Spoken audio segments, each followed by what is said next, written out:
महाराष्ट्रभरात 29 महानगरपालिकांच्या निवडणुकांची रणधुमाळी सुरू आहे. निवडणुकांचे अर्ज भरले गेले, ज्यांना माघारी घ्यायची त्या लोकांनी माघारी घेतलेली आहे आणि ज्या लोकांना ठामपणे उभं राहायचं आहे ती लोक उभी राहिलेली आहेत. या सगळ्या घडामोडीमध्ये अनेक निष्ठावंतांवर अन्याय झालेला आहे. त्यातल्या काही निष्ठावंतांनी समजुतीनं अर्ज माघारी घेतलेले आहेत, पण काही निष्ठावंत आपल्या विचारावर अगदी ठाम आहेत. त्यांना आपल्या अन्यायाला वाचा फोडायचे, त्यांना आपल्या जनतेशी आपल्या मतदारांशी एकनिष्ठता राखत निवडणुकीमध्ये या लोकांनी ठामपणे उभा राहायचा निर्णय घेतला. तर अशा तमाम निष्ठावंतांना आम्ही आमच्या व्यासपीठावर बोलवत आहोत आणि त्यांना त्यांचं मत मांडण्याची, त्यांच्यावरचा अन्याय व्यक्त करण्याची संधी देत आहोत. रॉयल मीडिया प्रस्तुत रॉयल कट्टा या विशेष उपक्रमामध्ये मी प्राध्यापक प्रवीण कासार तुम्हा सगळ्यांचं मनपूर्वक स्वागत करतो. आज आपल्या स्टुडिओमध्ये अशाच एक निष्ठावंत व्यक्तिमत्वाचं आपण स्वागत करतो आहोत. आज आपल्यासोबत आहेत गेली अनेक वर्षे संघाच्या राष्ट्रीय स्वयंसेवक संघासोबत समर्पित भावनेने कार्यरत असणारे, गेल्या एक तपापासून भारतीय जनता पार्टीच्या एकनिष्ठ कार्यकर्ता असणाऱ्या, स्मित सेवा फाउंडेशन सारख्या समाजसेवी संस्थेच्या माध्यमातून जनसामान्यांशी जोडल्या गेलेल्या, एक उद्योजिका म्हणून आपल्या परिसरात नावारूपाला आलेल्या आणि एक माणूस म्हणून, एक व्यक्तिमत्व म्हणून चौफेर असणाऱ्या एका निष्ठावंत आणि राष्ट्राची बांधिलकी असणाऱ्या व्यक्तिमत्वाची आपल्या स्टुडिओमध्ये आहेत सौभाग्यवती स्मिताताई तुषार गायकवाड. स्मिताताई, तुमचं आमच्या स्टुडिओमध्ये मनपूर्वक स्वागत आहे. धन्यवाद सर. ताई, मुलाखतीला सुरुवात करण्यापूर्वी मला तुम्हाला एक प्रश्न विचारायचा आहे.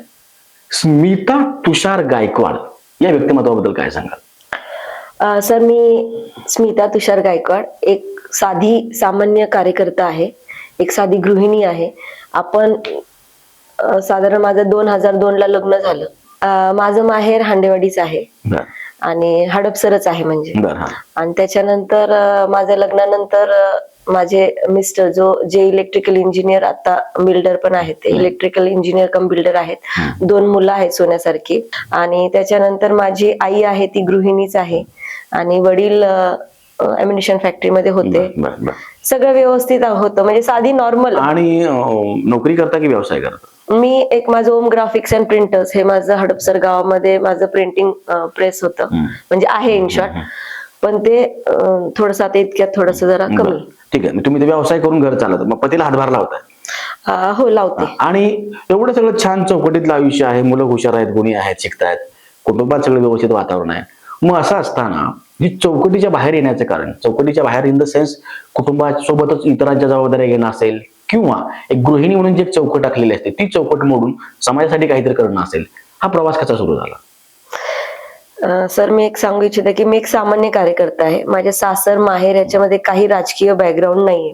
पण काय झालं, एकदा असं 2014 मध्ये मी असं सहज, म्हणजे जेव्हा आपले पंतप्रधान नरेंद्र मोदी हे पंतप्रधान झाले त्यावेळेस त्यांनी जे सामाजिक कार्य त्यांची पाहिली, रस्ते झाडताना वगैरे त्यांचे जे पाहिले, मग त्यावेळेस मला असं वाटलं की आपण पण समाजासाठी एवढा मोठा पंतप्रधान असून तो रस्त्यावर काम. मोदींची देशाबद्दलची बांधिलकी बघून कुटुंबाच्या बाहेर आला, चौकटीच्या बाहेर आला. हो, मोदीजींची देशाबद्दलची बांधिलकी पाहून मी आपलं समाज हेच आपलं कुटुंब मानलं.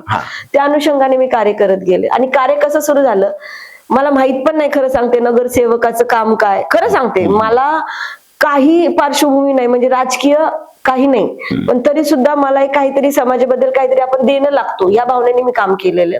माझं आर्ट ऑफ लिव्हिंग झालं होतं. आर्ट ऑफ लिव्हिंग झाल्यानंतर त्यांनी पण तेच सांगितलं, आमचे गुरुजी श्री श्री रविशंकर, त्यांनी आम्हाला तेच सांगितलं की बाबा तुम्ही समाजाप्रती काहीतरी काम करा. म्हणून मग मी आपलं वॉकिंगला वगैरे जायचे. मग तिथं त्यांचं फोटो काढणं, रस्ता कचरा ड्रेनेजचे फोटो काढणं, ते ऑनलाईन कंप्लेंट पाठवणं, ते सॉल्व्ह करणं. सर, अशा पद्धतीने गेले 2014 पासून मी काम करतेय.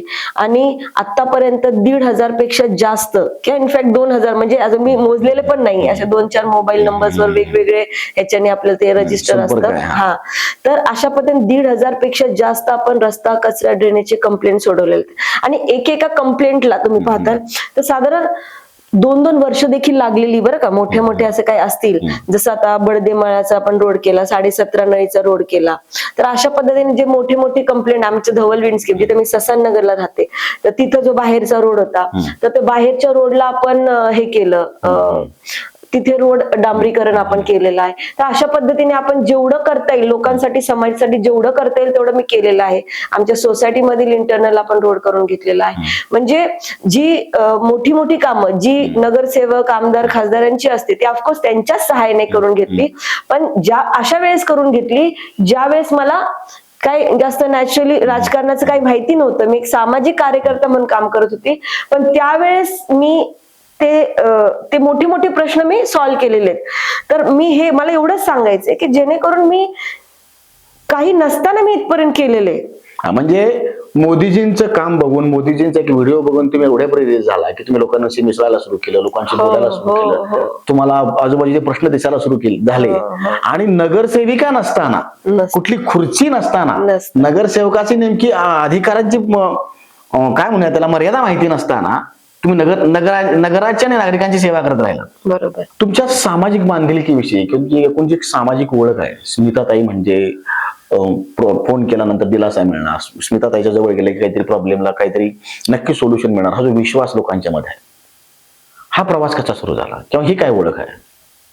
सर, तुम्ही माझी सामाजिक बांधिलकी विचारताल तर ही राखी बघा, आता नेमकी आता दिसली तुम्ही सामाजिक बांधिलकी हा शब्द बोलला म्हणून ही आपले राष्ट्रीय स्वयंसेवक राखी आहे. ही राष्ट्रीय स्वयंसेवक संघामार्फत आपल्याला मानण्यात आली. राखी पौर्णिमेच्या दिवशी प्रत्येकाला बांधली होती. ही राखी आज तागायत माझ्या हातात आहे. तुम्ही आता अगदी अभिमानाने आणि आनंदाने सांगितलं की ही राखी हीच माझी ओळख आहे. तरी ओळख कशी सुरू झाली? सर, आमचं राष्ट्रीय स्वयंसेवक संघाशी माझं खूप जुनं नातं आहे. मी एक स्वयंसेविका आहे. मला त्यांच्यातले जे राष्ट्रीय स्वयंसेवक संघ ज्या पद्धतीने त्यांचं आचरण आहे, त्यांचं हिंदुत्वाचं नातं आहे, ते मला सगळं खूप आवडतं. म्हणजे मला मनाला ठसतं ते. म्हणून मी त्यांच्या सोबतच आहे इतक्या वर्षापासून. त्यांनी ज्या ज्या पद्धतीने आम्हाला कामं सांगत गेली त्या पद्धतीने मी त्यांच्याशी जुडले गेले. त्या पद्धतीने मी प्रत्येक त्यांच्या कार्यामध्ये मी प्रत्यक्षपणे मी भाग घेतलेला आहे. आणि त्यात जॉईन करून त्यांना भरपूर आपण मदत म्हणजे आपण केली, एकत्रितपणे आपण काम केलेलं आहे. म्हणजे स्मिताताई गायकवाड या नावासोबत संघ स्वयंसेवक ही ओळख खऱ्या अर्थानं ठळक असणारी ओळख आहे. हो, नक्कीच. जिचा तुम्हाला अभिमान आहे. हो. आणि मग हे सगळं करत असताना स्मित सेवा फाउंडेशन हा जो तुमचा उपक्रम आहे किंवा हे जे तुमचं मोठं काम आहे, हे व्यासपीठ आहे, हे कसं निर्माण झालं? स्मित सेवा फाउंडेशन हे 2017 साली आपण स्थापन केलेलं आहे. की आपल्याला काहीतरी लोकांबद्दल आपण काहीतरी देणं लागतो या भावनेने मी याचं स्थापना केलेली आहे.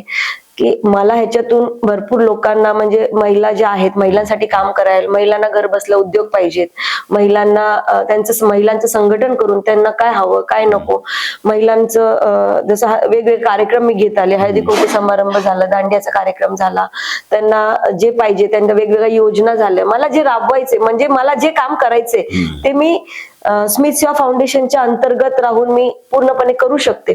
या अनुषंगाने मी काहीतरी आपल्याला बेस पाहिजे, कुठलं पण काम करताना आपल्याला काहीतरी बेस लागतो.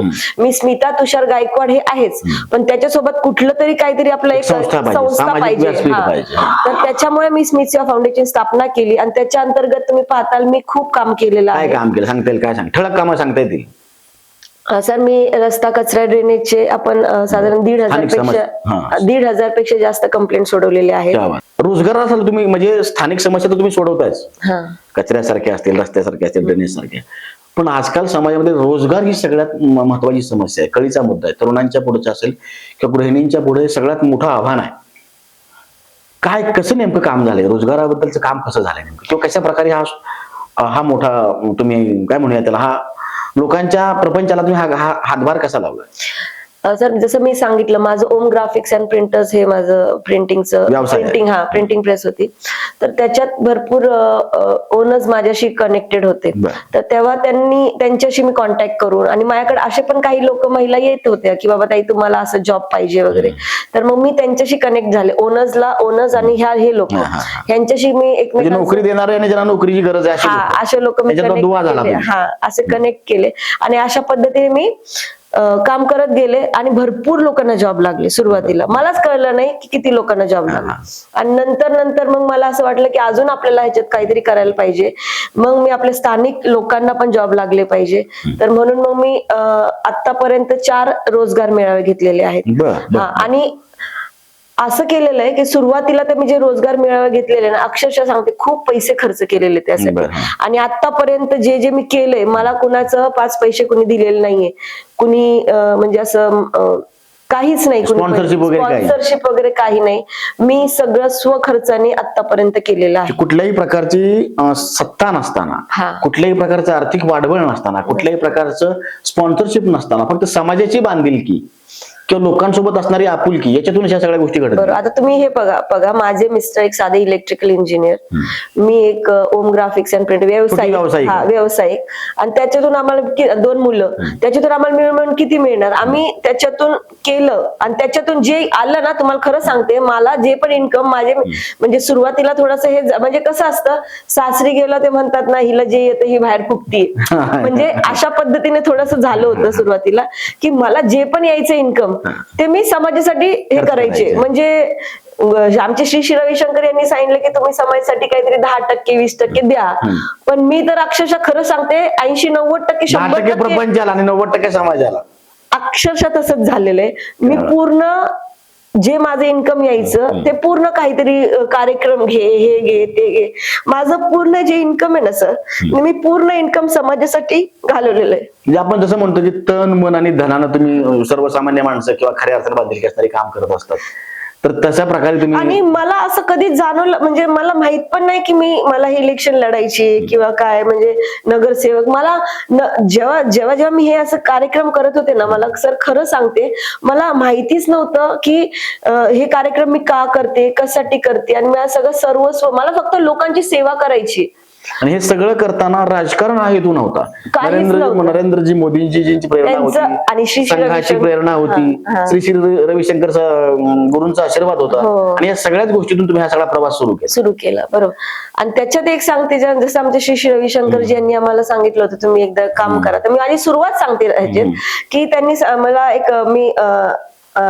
एक कोर्स केला त्यातला, हॅपीनेस नंतर एक DSN हा कोर्स असतो. तो कोर्स त्याच्यामध्ये एक आपल्याला हे देतात, एक टार्गेट देतात की बाबा तुम्ही एक काहीतरी शिबिर किंवा काहीतरी सामाजिक कार्य करा. तर अक्षरशः मी आमच्या सोसायटीत एक शिबिर लावलं, ते पण कुठलं लावलं, मतदार नोंदणीचं. त्यातलं काही माहिती नाही, काय लागतं काय नाही, डॉक्युमेंट्स आपलं जस्ट घेतलं, म्हटलं करूया. किती संध्याकाळी साधारण मी 4 वाजता तिथं बसले असेल, 1-2 घेतलं, आम्ही बसलो, आणि आमचीच तिथली सोसायटी. तर 6:30-7 पर्यंत 1-2 फक्त लोक येऊन बघून जायचे, काहीच नाही. म्हणजे काहीच नाही. आणि नंतर अक्षरशः मी आता म्हटलं काय आपण करून काही उपयोग नाही, लोकांना काय म्हणजे नाही का, हेच नाही, आपण एवढं प्रतिसाद नाहीये. मी म्हटलं काय आता कसं काय तिथं उत्तर द्यावं, तुम्ही काय केलं, कसं केलं. तर मग मी साधारण मग तिथं 7 ते 8च्या दरम्यान सर म्हणजे 150 नोंदणी झाल्या. तर ते एक माझ्यासाठी एक स्फूर्ती स्पार्क तिथं, म्हणजे शेवटपर्यंत लढायचं ते खरं, ती जे आहे ना, ते अजून मी विचार करते की सुरुवातीला काय नव्हतं, पण शेवटच्या क्षणी आपण जे लढलो, आपण उठून माघार नाही घेतली. म्हणजे आपण सगळं सपोज असं वाटलं असतं, चला 8 वाजले अजून काही नाहीये किंवा नाही का, आता आपण निघून जावं, असं वाटलं असतं, तर मला जे पाहिजे ते झालंच नसतं ना. मला काय म्हणजे मला जे पाहिजे होतं, मला वाटलं 20-30 झाले तरी खूप झाले, पण माझे 150 रजिस्ट्रेशन झाले तिथे. मग त्याच्यावर मला हे म्हणायचं की शेवट पण हार मानायची नाही. क्या बात. म्हणजे हाती घेतलेल्या कामाचा पाठपुरावा करणं, हाती घेतलेलं काम तडीस नेणं, ही ज्यांची वृत्ती आहे, हे ज्यांचं नेचर आहे, अशा या सर्वसामान्य घरातली गृहिणी आहे. आणि मला अगदी आवर्जून सांगायचंय की पुण्यातल्या आणि विशेषतः हडपसरच्या नागरिकांना, की ज्यांची प्रेरणा नरेंद्र मोदीजी आहेत, त्यांचं हिंदुत्व आहे, त्यांची राष्ट्राबद्दलची बांधिलकी आहे, ज्यांच्यावर राष्ट्रीय स्वयंसेवक संघाचे संस्कार आहेत, आणि ज्यांना साक्षात श्री रविशंकर गुरुजींचा आशीर्वाद आहे, अशा सत्शील, सात्विक आणि कुटुंबवत्सल गृहिणी स्वतःच्या हक्कासोबतच तुमच्या सर्वसामान्यांच्या लढ्यासाठी आज रस्त्यावर उभे आहे आणि तुम्हाला आवाहन करत आहे. आता नक्की तुम्ही ठरवायचंय की या गृहिणीला आपण कसा न्याय देणार आहोत. राजकारणातली तुमची काय ओळख आहे सर? माझी राजकारणातली ओळख सांगायला गेलं तर मला अख्खा दिवस पुरणार नाही. खरं सांगते, हे बघा, हे माझं पॅम्पलेट, हे माझा अहवाल आहे. ह्याच्यात मी फक्त 10% कामं टाकलेली आहे. माझं 100% काम आहे, पण ह्याच्यात फक्त 10% फक्त मोठी आपण कामं टाकलेली आहेत. आणि त्याच्यानंतर हे माझं पॅम्पलेट आहे. ह्या पॅम्पलेट मध्ये फक्त 2 ते 3% माझी कामं आहेत, जेणेकरून आपल्याला इतका माझं म्हणजे स्वतःच्या ह्याच्याने स्वतःचं म्हणतात ना हे करू नये, पण मला असं वाटतं की आपण काम केलंय, मी पक्षासाठी काम केलं. ज्या भाजपनं तुम्हाला उमेदवारी नाकारली, तुम्हाला तुमच्या हक्कांवर त्यांनी फुली मारली, त्या भाजपचं बॅनर तुम्ही पोस्टर आजही तुम्ही अगदी सन्मानानं दाखवताय. सर माझ्या गाडीत तुम्ही पाहताल तर माझ्याकडे अजून असे 50 अहवाल आहेत. मी काय करू सांगा त्यांचं, मी काय करू? मी एवढे पक्ष एकनिष्ठ राहिले. मला 4 पक्षांची ऑफर सुद्धा होती, पण मी गेले नाही. का नाही गेले? मी भारतीय जनता पार्टी आणि भारतीय जनता पार्टी आणि राष्ट्रीय स्वयंसेवक संघाशी मी एकनिष्ठ आहे, म्हणून मला अजूनही होप आहेत की नाही ते मला कुठेतरी कार्याची दखल घेतील. मला हे सांगा की आजकालच्या राजकारणामध्ये ज्या क्षणी पार्टी सोडली जाते, दुसऱ्या क्षणी ब्लेमिंग केलं जातं, दुसऱ्या क्षणी त्यांच्यावर आग पाकड केली जाते, त्यांना शिव्यांची लापली वाहिली जाते. आणि तुम्ही अशा कार्यकर्ता आहात की ज्या पक्षाने तुमच्यावर अन्याय केलाय त्याच्याबद्दल आजही तुम्ही एकदम सकारात्मक बोलताय. काय नातं काय, नेमकं नातं काय? नाही, मला नाही माहिती हिंदुत्वाचं नातं असेल किंवा आय डोंट नो मला काय नातं आहे, पण मी ह्यांच्याशी खूप आपल्या भारतीय जनता पार्टीशी खूप 100% चांगल्या प्रकारे जोडली गेलेली आहे.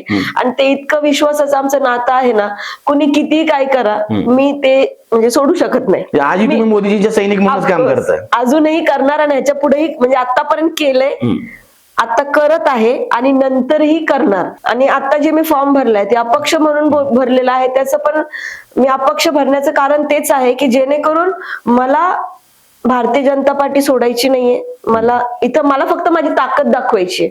म्हणजे ताकद जरी भाजपनं तुम्हाला सोडलं असलं, भाजपच्या स्थानिक नेत्यांनी तुम्हाला डावललं असलं तरी तुम्ही भाजपला सोडलेलं नाही सोडणार. तुम्ही मोदीजींना सोडलेलं नाही, तुम्ही हिंदुत्वाला सोडलेलं नाही, देवेंद्रजींना सोडलेलं नाही, तुम्ही सामाजिक बांधिलकीला सोडलेलं नाही, तुम्ही राष्ट्रीय स्वयंसेवक संघाला सोडलेलं नाही. आणि बांधून ठेवण्यामागचं कारण काय? का बांधून राहायचंय? आता स्वतंत्र व्हावं असं वाटत नाही? ज्या लोकांनी अन्याय केला त्याच्यापासून फारकत घ्यावी असं वाटत नाही? मला नाही वाटत. माझं एक नेतच आमच्यामध्ये एक नातं वेगळं निर्माण झालेलं आहे. इतक्या वर्ष काम केले, त्यांच्या सोबत राहिलेली आहे. इथं राजकारण राजकारण करणारे खूप असतात, पण माझं मन सामाजिक कार्यकर्ता म्हणून मी इथं काम करते. त्याच्यामुळे मला भारतीय जनता पार्टी, राष्ट्रीय स्वयंसेवक यांच्याशी मी कधीही वेगळी होऊ शकत नाही. 100% काळ्या दगडावरची रेघे. तुम्ही तिकीट भाजपमधल्या काही स्थानिक लोकांनी, खुर्चीवर अडवून बसणाऱ्या माणसांनी तुमची संधी नाकारली, तुमचं तिकीट नाकारलंय, तुमचं राजकीय भविष्य नाकारलंय. आणि असं असतानाही तुम्ही भाजपची वैचारिक बांधिलकी म्हणता, संघाचं राष्ट्रवाद तुमच्या नसानसामध्ये आहे, किंवा तुम्हाला खऱ्या अर्थानं समाजासाठी आणि जनकल्याणासाठी काम करायचं. या सगळ्या गोष्टींना प्रमाणभूत मानणाऱ्या लोकांना तुम्ही काय सांगा? मी आता अपक्ष जरी लढवत असले इलेक्शन, तरी मी सगळ्या जनतेला एक सांगू इच्छिते की मी अपक्ष असले तरी सुद्धा मी एक खरी भारतीय जनता पार्टीची एक कार्यकर्ता म्हणून मी इथे इलेक्शन लढते, हे लक्षात घ्या. कारण की चिन्ह जरी माझं वेगळं असलं तरी माझा विचारधारा ही भारतीय जनता पार्टीची आहे. मी काम करणारी निष्ठावंत भारतीय जनता पार्टीची आहे. मी सगळेजण म्हणतील अपक्ष म्हणजे तुम्ही काहीतरी पक्षाच्या विरोधात आहे, पण मी अजिबात पक्षाच्या विरोधात नाहीये. मी अपक्ष असून मी भारतीय जनता पार्टीशी जुडलेली आहे आणि मी त्याच्यासाठीच म्हणजे मी ह्याच्या पुढे त्याच्यासाठीच मी काम करणार आहे. मी फक्त लोकांना एवढंच, आपली जनता आहे, जी आपली मायबाप जनता आहे, तिला एकच आवाहन करू शकते की जे आतापर्यंत लोकांनी कसं केलंय की 90% राजकारण आणि 10% समाजकार्य केलेलं आहे. पण मी एक सांगू इच्छिते की मी आतापर्यंत 90% मी समाजकार्य केलेलं आहे आणि फक्त 10% राजकारण, ते पण मला अजून राजकारण जमत नाही आणि म्हणूनच अन्याय झालेला आहे. खरंच आहे. तर म्हणजे मी 100% इनफॅक्ट तुम्ही म्हणू शकता की मी एक सामाजिक म्हणजे नाही का सामाजिक कार्यकर्ता म्हणूनच आहे. एक सरळ झाडाला पटकन कापला जातं अशा पद्धतीने माझा एक प्रकारे पालापाचोळ्या पद्धतीने माझी पूर्णपणे संधी जी आहे ती पूर्ण मला घालून टाकली या लोकांनी. माझी राजकारणाची सुरुवात कशी झाली? तर राजकारणाची सुरुवात अशी झालेली की बाबा आपण ज्या वेळेस एक माझं प्रिंटिंगचं चालू होतं त्यावेळेस इथे मला बरेच लोक, म्हणजे माझी आई हंडेवाडीला राहत होती, तर तिथे जाताना खूप ट्रॅफिक जाम व्हायचं, 1-1.5 तास लागायचे. तर त्यावेळेस मी डोक्यात घेतलं की ह्याच्यावरती काहीतरी आपल्याला उपाय केला पाहिजे. तर मग मी डायरेक्ट पीएमओ ऑफिसला नरेंद्र मोदींना लेटर लिहिलं की बाबा असं असं आहे, इथे असे असे त्रास आहे मला. आणि आपले म्हणजे आमचे आमदार योगेश अण्णा टिळेकर, तर त्यांनाही लेटर लिहिलं होतं की बाबा असं असं आहे, हा आपला ट्रॅफिकचा प्रश्न आहे, तो लवकरात लवकर सोडवावा. आणि आपल्या मोदीजींना तर मी असं लिहिलेलं की ज्यावेळेस अण्णांची आणि माझी जास्त ओळख नव्हती, तर त्यावेळेस मोदीजींना असं लिहिलं की इथले जे आमदार आहेत तर त्यांनी आम्हाला सांगितलं होतं की 6 महिन्यामध्ये तुमचा ट्रॅफिकचा प्रश्न मार्गी लावू. 6 महिन्यामध्ये अंडरपास किंवा ओव्हरब्रिज आम्ही करू आणि त्या पद्धतीने तुमचा ट्रॅफिकचा प्रश्न आम्ही मार्गी लावू. पण आज 2.5 वर्ष झाले इथे ट्रॅफिकचा प्रश्न सोडवला गेलेला नाही, आमची सामान्य जनतेचं खूप हाल होत आहे, हे असं डायरेक्ट मी आपल्या पीएम ऑफिसला लिहिलं होतं. आणि ज्यावेळेस ते अण्णांना कळालं तर अण्णांना पण असं वाटलं ही चांगली कार्यकर्ता आहे, मग अण्णांनी मला पद देऊ केलं. आणि त्याच्यानंतर त्यावेळेस तर असं झालं की तिथे 200-300 महिला होत्या आणि त्यावेळेस अण्णांनी मला म्हणजे पद देऊ केलं. आमच्या घरात पण असं काही राजकारण नव्हतं, हे म्हटले काही सध्या नको, पण मी तरी आपलं एक काहीतरी सामाजिक करावं ह्या अनुषंगाने मी ते पद घेतलं. पण मी त्यावेळेस एक वाक्य बोलले, म्हटलं अण्णा तुम्ही मला किती गाजर देण्याचा प्रयत्न केला तरी मी माझं काम सोडणार नाही. मी खरं तर म्हणजे ते सत्तेतली पार्टी होती ना मॅडम, हे पद घ्या पण शांत राहा अशा स्वरूपाचं ते अभिष होतं थोडक्यात. नाही असं असू म्हणजे मी नाही सांगू शकत. म्हणजे भावना अशी झाली त्यावेळी. एखाद्या वेळेस त्यांना माझं काम आवडलं असेल त्याच्यामुळे त्यांनी मला त्यावेळेस पक्षाची जबाबदारी दिली. पण माझा असा फटकर स्वभाव होता आणि अजूनही आहे की मला कुणी असं हे केलं ना ऑफर वगैरे असं काय, तर मला असं वाटतं ते मला नाही का काहीतरी शांत करण्यासाठीच करतात काय.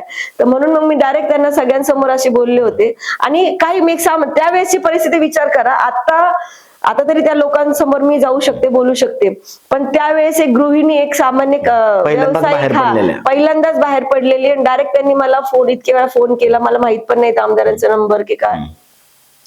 आणि तेवढ्या ह्याच्यात त्यांनी मला बोलवलं आणि तेवढ्याच्यात त्यांनी मला पद दिलं. आणि त्याच्यात मी त्यांना म्हटलं की तुम्ही मला हे पदाचं गाजर जरी देण्याचा प्रयत्न केला, पण मी माझं जे सामाजिक कार्य आहे, म्हणजे त्यांना असं कदाचित तिथले बरेच पदाधिकारी किंवा असं होते, अरे तू कशाला कचऱ्याची कंप्लेंट करते, तू सत्तेत आहे, तुला बीजेपीचं पद मिळालंय नाही का, आता पद मिळालंय, तू अजिबात, अक्षरशः आमच्या ग्रुपमध्ये वाद व्हायचे की तू कशाला, तू सत्तेत आहे, तुला तर पद आहे ना, तू सत्तेत आहेस, तू कशाला कचरा ड्रेनेजची कंप्लेंट टाकती, लोक तुला ना. मी म्हटलं काय असेल ते असेल, ते मला काय घेणं देणं नाही. आहे की सत्ते बाहेर आहे, मला लोकांची करत नाही, प्रश्न विचारणार, जाब विचारणार, मला लोकांची कामं करायची, मी लोकांचे जे पण आहे, जे चुकतंय त्याला मी जाब विचारणार आणि त्यांच्याकडून ते ठामपणे कार्य करून घेणार.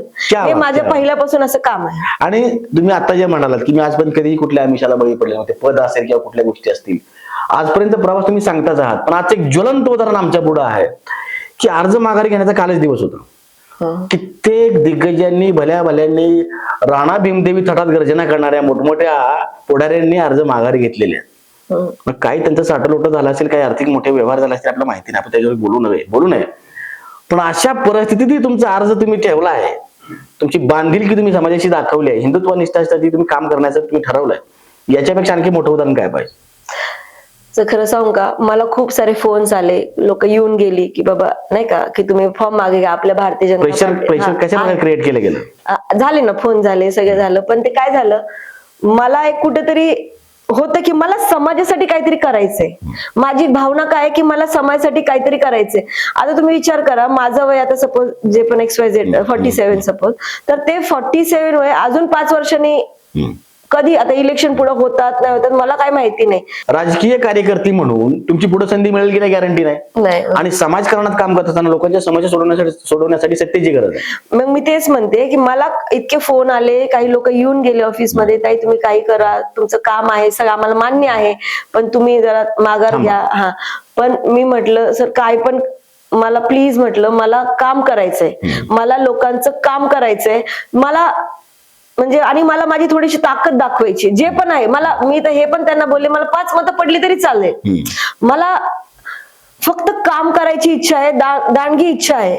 आणि मला माहिती आहे तेवढं काय नक्कीच मला जनता जनार्दन, माझी मायबाप साथ देणार आहे. पण एक सांगताना मी म्हटलं की मला फक्त उभं राहू द्या. या अर्ज माघारी घेण्याच्या प्रक्रियेमध्ये तुमचं मनोबल खच्ची करण्यासाठी, तुम्हाला आमिष दाखवण्यासाठी, तुमच्यावर प्रेशर आणण्यासाठी अनेक फोन आले असतील, लोक भेटली आहेत तुम्हाला.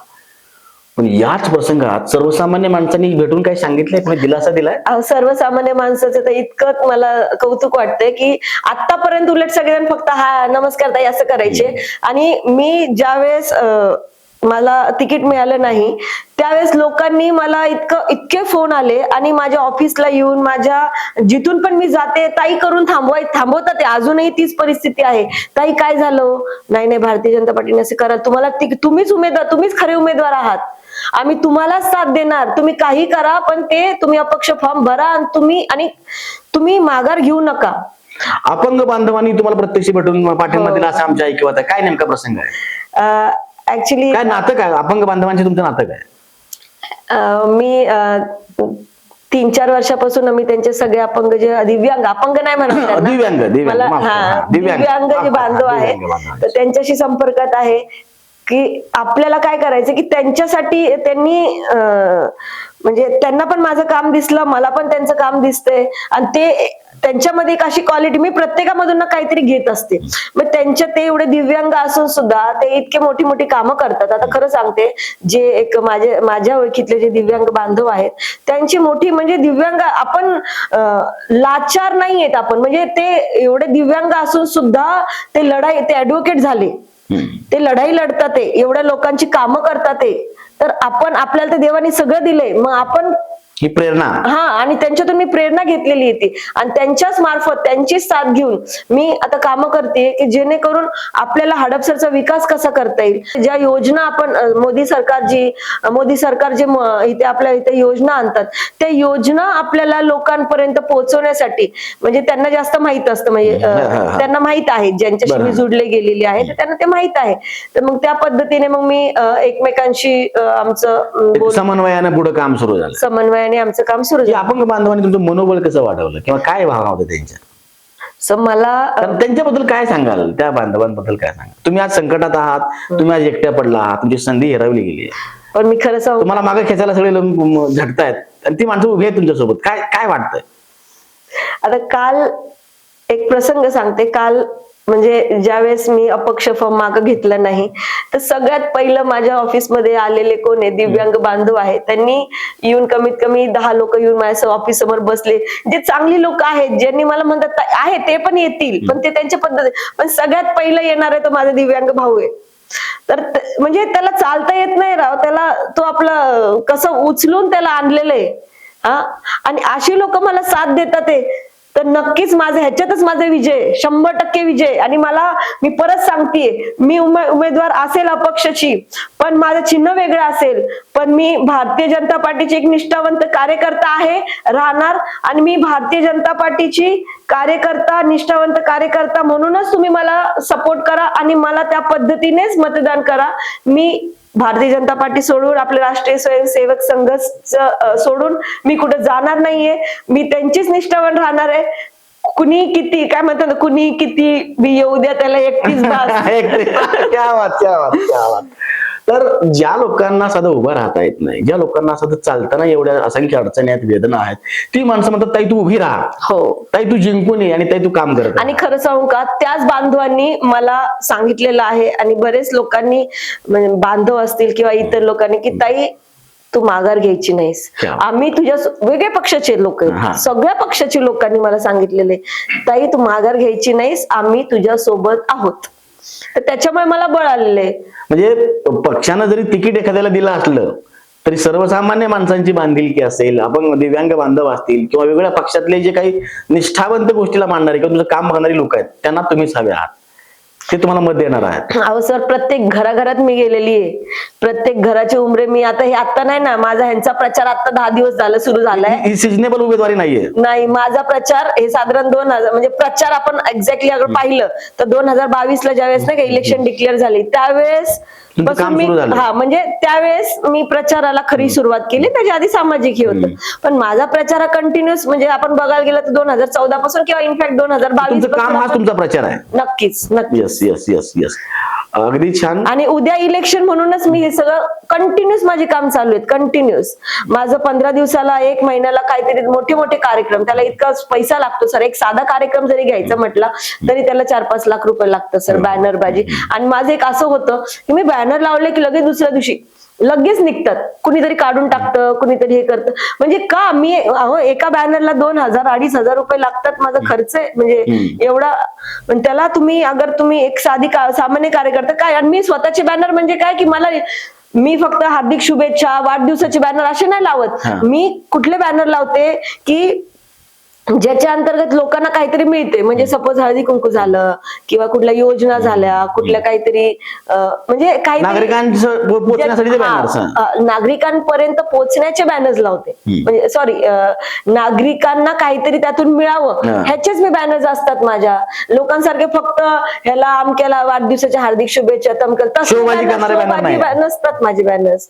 आणि मला तर हे पण माझं आहे की बाबा लोक वाढदिवसाला तुम्ही काही लोक फक्त जेवण नाही का करतात, असं न करता मी आतापर्यंत तुम्हाला कधीच पाहिलं, म्हणजे तुम्ही माझं काम पाहिलं तर कधी तुम्हाला असं जाणवणार नाही की मी फक्त लोकांना जेवणासाठी हे केलं. माझं काम तुम्ही पाहताल तर माझ्या प्रत्येक वाढदिवसाला आपण रोजगार मेळावा घेतो, आपण वेगवेगळ्या योजना राबवतो, आपण आरोग्य शिबिर राबवतोय, मोफत चष्मे वाटप करतोय.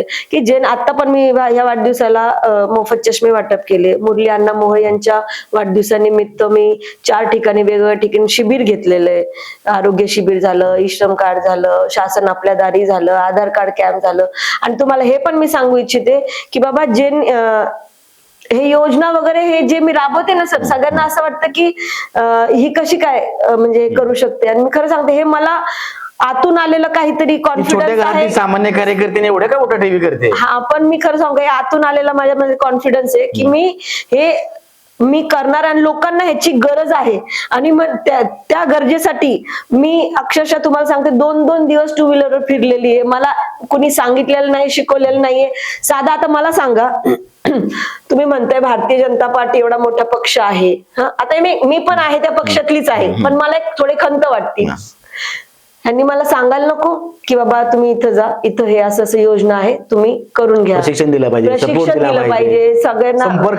मी तर अशा पद्धतीने बोलते की प्रत्येक कार्यकर्त्याला तुम्ही कशा पद्धतीने काम करावं ह्याचं प्रशिक्षण द्या. योजना कशा आणायच्या, कुठल्या योजना कशा प्रकारे राबवायचा, तुम्ही ही योजना आहे, ही योजना त्या माणसाला तुम्ही गाठून द्या की तुम्हाला एखाद्या वेळेस ई-श्रम राबवायचं तर ह्या माणसाला तुम्ही कॉल करा.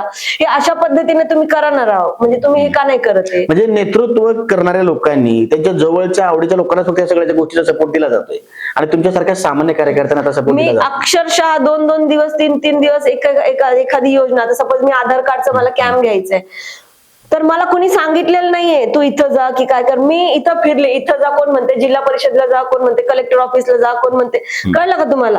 अशा पद्धतीने आर्थिक पाठबळ तर बाजूलाच राहू दे, सपोर्ट बाकीचा देखील मॉरल सपोर्ट सुद्धा नाहीये किंवा माहिती देखील दिली जात नाही. आणि असे तरी तुम्ही काम करताय. तरी मी त्या जिद्दीने की मला काहीतरी करायचंय त्या उमेदीने मी काम करते सर, आणि मी ते करणारच आहे. मला कुणी पाठबळ देऊ ना देऊ मला माहिती नाही, मला लोकांसाठी काम करायचंय हेच माझी जिद्द आहे. आणि ह्याच्यासाठी मला काही करावं लागलं तरी चालेल. मी भारतीय जनता पार्टीची असून मी भारतीय जनता पार्टीची आता सध्या नाहीये. त्यांनी नाकारलंय पण जनतेनं नाकारले नाही. जनता मला नाकारू शकत नाही. आणि लोकांचं पाठबळ तुम्हाला पुरेसं आहे, बाकी कोणाच्या पाठबळाची गरज नाही. बरोबर. क्या बात. तर आता तुम्ही ज्या गोष्टी सांगताय तर तिकीट नाकारणं हे फक्त निमित्त आहे किंवा साधं कारण आहे, पण तुमच्या या सगळ्या सांगण्यातून लक्षात येतं की आधीपासूनच तुमच्या कामाला आडकाठी करण्याचा, तुमचं काम खोडण्याचा किंवा तुमच्या ते खोडून काढण्याचा प्रयत्न केला जातोय प्रत्येक वेळेस. हे खरंच असं आहे? प्रत्येक वेळेस. राष्ट्रीय स्वयंसेवक संघाच्या समर्पित कार्यकर्ता आहात, भारतीय जनता पार्टीच्या सक्रिय कार्यकर्ता आहात आणि सर्वसामान्यांच्या छोट्यातल्या छोट्या प्रश्नांपासून मोठ्यातल्या मोठ्या फार पीएमओ पर्यंत जाणाऱ्या प्रश्नांपर्यंत तुम्ही काम करणाऱ्या एक उत्तम नेते आहात. असं असतानाही वेळोवेळी तुमच्या प्रयत्नांना खोडा घालणं, तुमचं राजकीय किंवा सामाजिक काम खोडण्याचं काम करणं किंवा वेळोवेळी तुमच्या राजकीय प्रवासाला अडकाठी करण्याचं काम करणं, या सगळ्या गोष्टी वारंवार दिसतात. आणि त्याचं निमित्त किंवा त्याचं पर्यवसन झालंय तुमचं तिकीट नाकारण्यात. हे सगळं जर या खुर्चीवर बसलेल्या माणसांनी केलेलं असलं तर तुम्हाला असं वाटतं की या सगळ्या अन्यायाचं परिमार्जन तुमचं जनता जनार्दन करेल, सर्वसामान्य माणसं करतील? काय आव्हान आहे तुमचं त्यांना?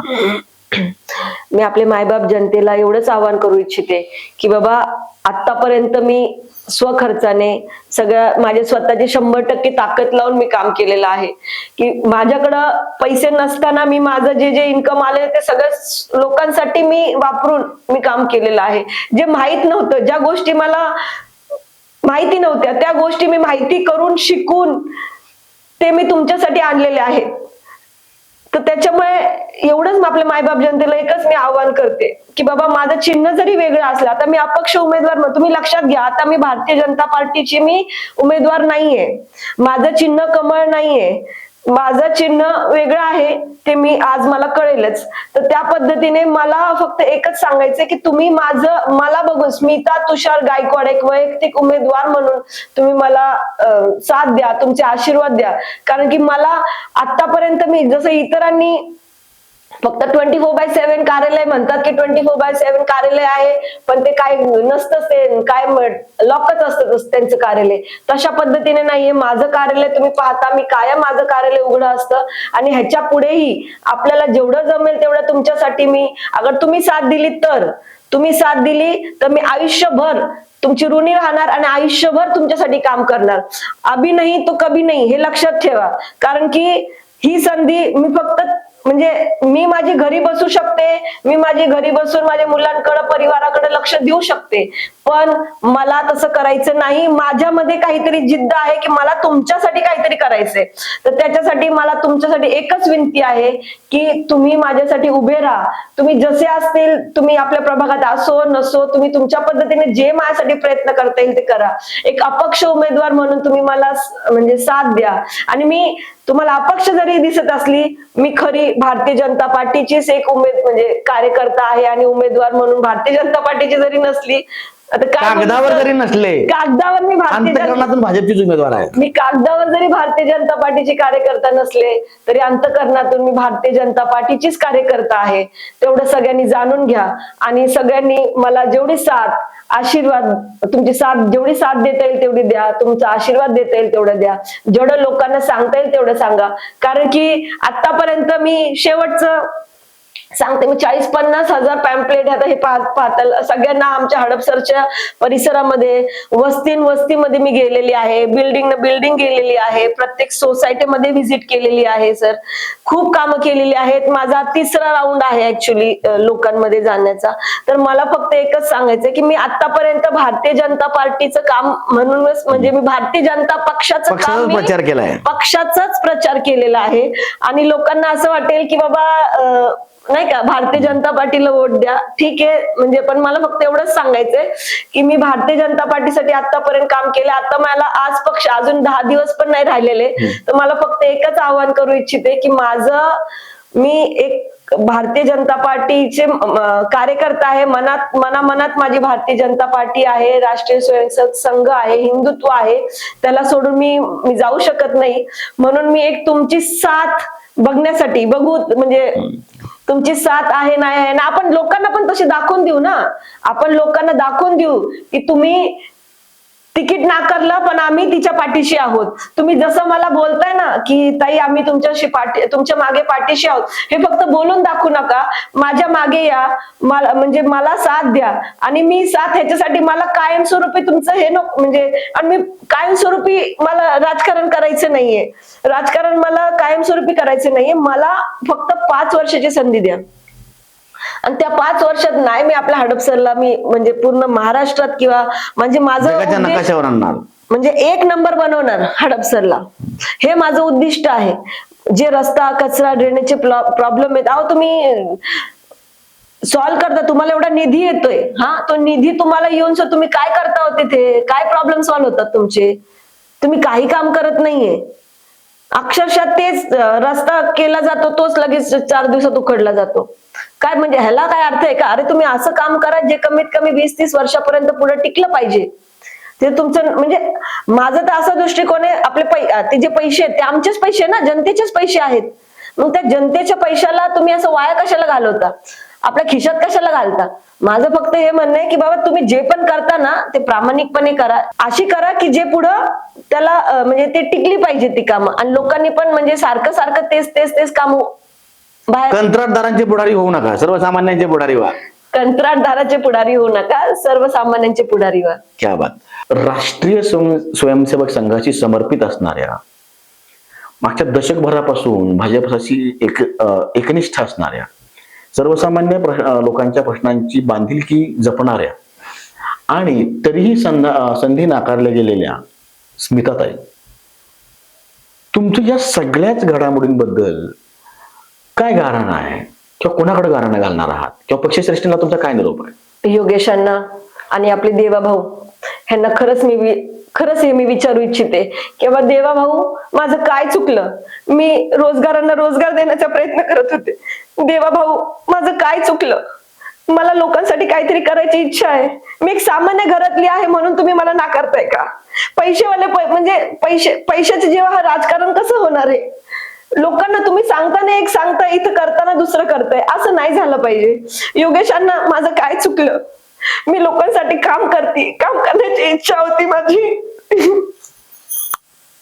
मी करोना काळापासून म्हणजे 2014 पासून आपण काम करतोय. करोना काळामध्ये मी प्लाझ्मा, बेड, सगळे इंजेक्शन सगळ्यांना उपलब्ध करून दिले. अक्षरशः माझ्याकडे आता सगळं माहित नाही उद्या काय होणार आहे, तरी सुद्धा मी माझ्या घरातले पैसे एफडी वगैरे मोडून मी लोकांसाठी धान्याचे किट आणले आणि ते लोकांना वाटले. 2 का 3 लाटेमध्ये आपले जे होतं ते प्रत्येक ह्याच्यात मी काम केलेलं आहे. भरपूर किट वाटलेले आहेत. 200, 300 किट वाटलेले आहेत मी लोकांना. चूक झाली का? ही माझी चूक झाली का देवभाऊ? माझं काय चुकलं? मी करोना काळामध्ये 20 रुपयाचा दवाखाना काढला ससाने नगर मध्ये, की जेणेकरून लोकांना काही उत्पन्नाचं साधन नाहीये, काय पैसे नाहीये त्यांच्याजवळ, म्हणून मी माझ्याकडून कमी ह्याच्यात काय होईल तसं काय आपल्याकडून लोकांना योगदान देता येईल, काही भरीव योगदान देता येईल ह्यासाठी मी 20 रुपये दवाखाना काढला. देवभाऊ, माझं काय चुकलं? मी अजून काय करायला पाहिजे? पक्षासाठी मी इतकं काम केलेलं आहे. प्रत्येक वेळेस सांगितलं हा नेता येणार आहे, तो नेता येणार आहे. प्रत्येक वेळेस मी बस भरून घेऊन गेलेले. प्रत्येक वेळेस मी काम केलेले. जिथं जे सांगाल पक्ष ज्या पद्धतीने सांगेल, सक्रिय सभासद करा, नमो ऍपवर वेगवेगळे तुम्ही डाउनलोड करा, हे करा ते करा. मन की बात, तुम्ही मन की बात सांगताय मोदीजी, तुम्ही माझं चुकलं का? की आम्ही प्रत्येक मन की बात आम्ही आमचं पक्ष कार्यालयात किंवा आपल्या आसपास एरियामध्ये मी राबवत असते. मला त्याचा पुरस्कार देखील भेटलेला आहे की 100 मन की बात आपण केलं म्हणून. तर आमची मन की बात कोण ऐकायचं? आमची मन की बात कोण ऐकायचं? आम्ही तुमचं इतकं तुम्ही प्रत्येक वेळेस मन की बात आम्ही तुमचं करतोय, लोकांपर्यंत पोहोचवतोय, पण आमची मन की बातच काय? तर तुम्ही पण आमच्याकडे लक्ष दिलं पाहिजे होतं. एक सामान्य कार्यकर्ता म्हणून मी तुमच्याशी बोलती आता. मी काय मोठ्या धनधाकट घरातली नाहीये. एक साधी कार्यकर्ता म्हणून मला तुम्ही तिकीट कापलं. काय अजून काय करायला पाहिजे? माझं सगळं जे होतं नव्हतं मी सगळं पक्षाला, समाजाला देव केलं. माझं काय चुकलं? मी रस्ता, कचरा, ड्रेनेजचे माझा एवढा जो वेळ आहे तो सगळा वेळ पुणे महानगरपालिकेच्या अधिकाऱ्यांशी बोलून भांडून त्यांच्याशी ते काम करून घेऊन आंदोलन करून मी हे सगळं काम करत आलेली. ह्यात माझं काय चुकलं? मी कुणासाठी करते? आपल्या पक्षासाठीच करत होते ना. माझं म्हणजे ह्याच्यात माझ्यामध्ये ते आहे. मला असं वाटलं की बाबा समाजासाठी काहीतरी आपण करावं, या अनुषंगाने मी काम करत गेले. देवभाऊ, मी तुम्हाला राखी बांधली होती. जेव्हा तुम्ही शिवाजीनगरला आला होता त्यावेळेस मी तुम्हाला राखी बांधली होती. तर त्या राखीचं तुम्ही हीच गिफ्ट दिलं का मला? आपल्या लाडक्या बहिणीला हेच तुम्ही तिकीट नाकारून गिफ्ट दिलं का? ठीक आहे, मी काय म्हणते, तुम्ही द्या. माझं काय, शेवटी तुमचा निर्णय आहे. तुम्ही सगळे चारी बाजूनी पाहत असताल, सगळं तुमचा निर्णय आहे तो. पण ठीक आहे ना, आपल्या भारतीय जनता पार्टी कसली आहे? कार्यकर्त्यांचा पक्ष आहे, हे आपण पहिल्यापासून बोलते. मग कार्यकर्त्यांचा पक्ष आहे, त्यांनी सांगितलं तुम्ही 500 सक्रिय सभासद करा. 500 म्हणता मी 1,500 सभासद नोंदणी केली ना. तुम्ही काय सांगितलेलं? तुम्ही 500 करा, मगच तुम्हाला तिकीट. नगरसेवकांनी सुद्धा केलेलं नाही ते, मी 1,500 केली. प्रत्येक ह्याच्यात हे काम करा, सरळ ऍप करा, हे करा, मी केलंय प्रत्येक ह्याच्यात. आणि भारतीय जनता पार्टीने पण हे सांगण्याचं कारण काय, की जेणेकरून आपण लोकांशी जोडलं जातो. सगळे लोक नाव आहे काय भारतीय म्हणजे असं एवढं काय काम करायला लावतात नाही का लोकांना. पण मी नाही, मी म्हटलं अहो ते मी लोकांना काय सांगायचे, खरं सांगते की भारतीय जनता पार्टी लोकांना कनेक्ट व्हावं म्हणून म्हणजे ते आपल्याला हे काम करायला सांगतेय भारतीय जनता पार्टी. अशा पद्धतीने मी काम करत गेले. मोदीजी, माझं काय चुकलं? मी सरळ ऍपवर 700 लोकांची नोंदणी केली. मोदीजी, माझं काय चुकलं? मी आपले विश्वकर्माचे एवढे सगळे 200 ते 300 लोकांना मी रजिस्ट्रेशन केलं, त्यांना त्या गोष्टी मिळून दिल्या. मोदीजी, माझं काय चुकलं? नमो ऍपवर मी 150 रजिस्ट्रेशन केलं. मोदीजी, माझं काय चुकलं? मी 1,500 सभासद नोंदणी केली. मोदीजी, माझं काय चुकलं? सक्रिय सभासद मी करत आले. तुम्ही जे सांगितलं ते मी करत गेले. मोदीजी, मग खरंच सांगा, अगर मी काय चुकले असेल तर मला क्षमा असावी. पण मन की बात मी तुमचं एवढं राबवलं, एवढं हे केलं, पण आमची पण प्लीज मन की बात गावात ऐका, तुमच्याकडूनच मला न्याय मिळेल ही अपेक्षा आहे. आतापर्यंत 3 गुणवंत विद्यार्थी सत्कार घेतलेले आहे, ज्याच्यामध्ये आपण 500 ते 600 विद्यार्थ्यांना प्रत्येक वेळेस आपण त्यांचा सत्कार केलेला आहे. तर त्याच्यामध्ये माझं देवाभाऊला एकच म्हणणं, लाडक्या बहिणींनी अगर हे गुणवंत विद्यार्थ्यांनी या विद्यार्थ्यांचा सत्कार केला तर हे माझी चूक आहे का? जेवढं जमल मी माझ्याकडून करत आलेली ना. आपल्या हडपसर भागामध्ये काहीतरी महिलांचं काम व्हावं यासाठी आपण बचत गटाची स्थापना केली. आपण 15 ते 20 बचत गट आपण स्थापन केलेले आहेत. महिलांना घर बसल्या काहीतरी मिळावं, त्यांना काहीतरी उद्योगधंदा मिळावा यासाठी मी खूप प्रयत्न करते आहे. ही माझी चूक आहे का? देवभाऊ प्लीज मला सांगा, ही माझी चूक आहे का? शेकडो लोकांचे आपण धान्य चालू केलेले आहे, त्यांना मोफत रेशन आपण मिळवून देतोय, ही माझी चूक आहे का? आपण वेगवेगळ्या लोकांच्या योजना राबवतोय, ही माझी चूक आहे का? ज्यांनी आतापर्यंत काही काम केलेलं नाहीये त्यांना तुम्ही उमेदवारी देताय आणि मी जे काम करते पक्षाचं जो एवढं काम करून निष्ठावंत आहे त्याला तुम्ही बाजूला सारताय, ही माझी चूक आहे का? हडपसर परिसरातले लहान मुले आणि महिला यांना आपण मोफत कराटे प्रशिक्षण दिलं, ही माझी चूक आहे का? महिलांना शेअर मार्केट क्लासेस, वेगवेगळ्या केक क्लासेस, वेगवेगळे उद्योगधंदे क्लासेस हे दिलं, ही माझी चूक आहे का? एवढं काम करून अगर तुम्ही मला तिकीट नाकारत आहात तर ही माझी चूक आहे का? पण तरी सुद्धा अगर हे एवढे केलेल्या कामाच्या बेसवर तुम्ही हे चूक धरत असताल तर मला ही माझी चूक मान्य आहे आणि मी आपल्या ह्या जनतेसाठी 100% ह्याच्या पुढेही काम करणार आणि करत राहणार. आणि नक्कीच जे आपली मायबाप जनता आहे ती मला ह्यासाठी नक्कीच मला साथ देणार, हे पण मी सांगू इच्छिते. मला पक्षाला एकच विचारायचंय की बाबा तुम्ही कुठल्या बेसवर तिकीट दिलेली आहेत, की तुम्ही अगर ठीक आहे अगर माझं काम नसतं तर गोष्ट वेगळी आहे, किंवा तिचं काम असतं समोरच्या व्यक्तीचं तर तिचा कामाचा आलेख माझ्यापेक्षा वरचढ असता किंवा माझ्या इतक्याच असता किंवा काहीतरी काम केलेलं असतं, कळते ना मला काय म्हणायचं, काहीतरी काम केलेलं असतं तर गोष्ट वेगळी आहे. तुम्ही जे वरतून जे योजना किंवा तुम्ही जे सरळ ऍप किंवा सक्रिय सभासद ह्याच्यामध्ये तुम्ही पहा ना तो उमेदवार कुठे बसतोय. तर तुम्ही जे पण वरतून सांगताय त्या व्यक्तीने त्या गोष्ट केली असेल, तुमच्या ह्याच्यात ते चौकटीत बसत असेल तरच तुम्ही त्याला उमेदवारी दिली पाहिजे ना. तर तसं झालेलं नाहीये. आणि मी पण गप बसले असते, कधी गप बसले असते ज्या वेळेस तुम्ही त्या व्यक्तीचा आलेख माझ्यापेक्षा वर आला असता किंवा माझ्या इतकाच आला असता तरी मी शांत बसले असते. त्याला काहीतरी पैशाच्या बाबतीत किंवा इतर ह्याच्यात ते वर चढ आहे म्हणून मी गप बसले असते. पण तुम्ही आपण राजकारणात का आहोत? आपल्याला लोकांचं कामं करायची म्हणून आपण राजकारणात आहोत. आपण सत्तेसाठी राजकारणात म्हणजे मला तरी यावं वाटत नाही.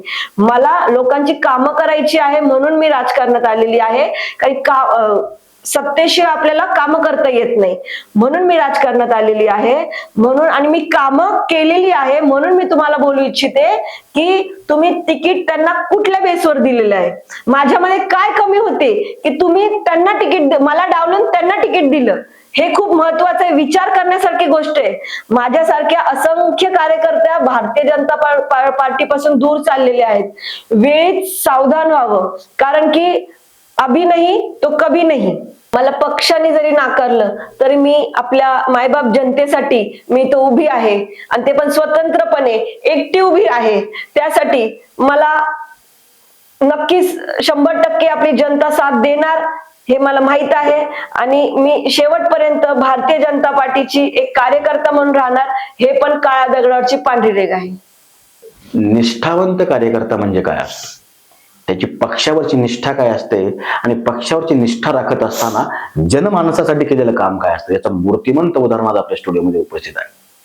स्मिताताई सारखे अनेक निष्ठावंत महाराष्ट्रभरात आहेत की ज्यांनी स्वतःचा प्रपंच न बघता पक्षाचं राजकारण, पक्षाचं समाजकारण पुढे नेण्यासाठी खस्ता खाल्ल्या आपलं आयुष्य खर्च केलं, स्वतःच्या खिशातले पैसे खर्च केले आणि असं करून देखील पक्षानं न जाणो कुठल्या गोष्टींचा विचार केला, न जाणो कुठल्या गोष्टी ग्राह्य धरल्या आणि या निष्ठावंतांना डावललं, यांच्यावर अन्याय केला, यांची तिकीट कापले. मग तरीही स्मिताताई सारखं एखादं नेतृत्व समोर येतं आणि पक्षाला, मोदीजींना, देवाभाऊंना हात जोडून विनंती करतं, माझ्या झालेल्या चुका सांगण्याचा जाब विचारतं. स्मिताताई म्हणजे महाराष्ट्रभरातल्या नव्हे तर देशभरातल्या निष्ठावंतांचं एक मूर्तिमंत प्रातिनिधिक स्वरूप आहे की ज्या निष्ठावंतांना त्या पक्षांनी नाकारलंय त्यांचं काम नाकारलंय, पक्षाबद्दल केलेलं समर्पण नाकारलंय, या सगळ्या लोकांचं प्रतिनिधी किंवा या सगळ्या लोकांच्या प्रतिनिधी म्हणून स्मिताताई आपल्या स्टुडिओमध्ये आज आपली भूमिका मांडतात, रडतायत, भावना विवश होत आहेत आणि भावनेचा उद्रेक दाटून येतोय. क्षणाक्षणाला त्यांची बांधिलकी आपल्याला इथे समोर झालेली लोकांबद्दलचं काम आपल्याला दिसत राहतं. तर सगळ्याच पक्षश्रेष्ठींना आणि प्रस्थापित पक्षांना एक सामान्य नागरिक म्हणून माझं एक आव्हान आहे की निष्ठावंत कार्यकर्त्यांवर अन्याय करताना 100 वेळा विचार करा की माणसं तुमच्या पक्षासाठी उभी राहिलेली आहेत, तुमच्या पक्षासाठी झटलेली आहेत आणि हीच माणसं जनसामान्यांसाठी काम करणार आहेत आणि हीच माणसं उद्या तुमच्या पक्षाची खरी ताकद होणार आहेत. या लोकांना न्याय द्या, जनतेला न्याय द्या, सर्वसामान्य माणसाला न्याय द्या, सर्वसामान्य कार्यकर्त्याला न्याय द्या.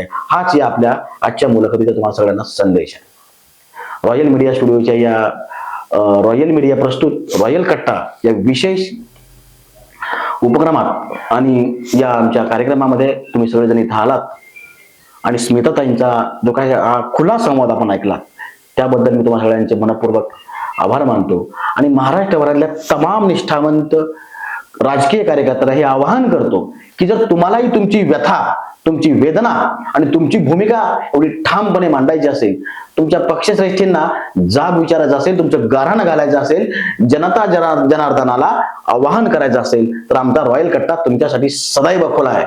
आम्ही लढतो जनतेसाठी, आम्ही उभे राहतो निष्ठावंत राजकीय आणि सामाजिक कार्यकर्त्यांसाठी. आम्ही इथं उपस्थित आहोत भारताच्या जनसामान्यांच्या, सर्वसामान्य माणसाच्या कल्याणासाठी, त्याच्या सर्वांगीण विकासासाठी आणि हितासाठी.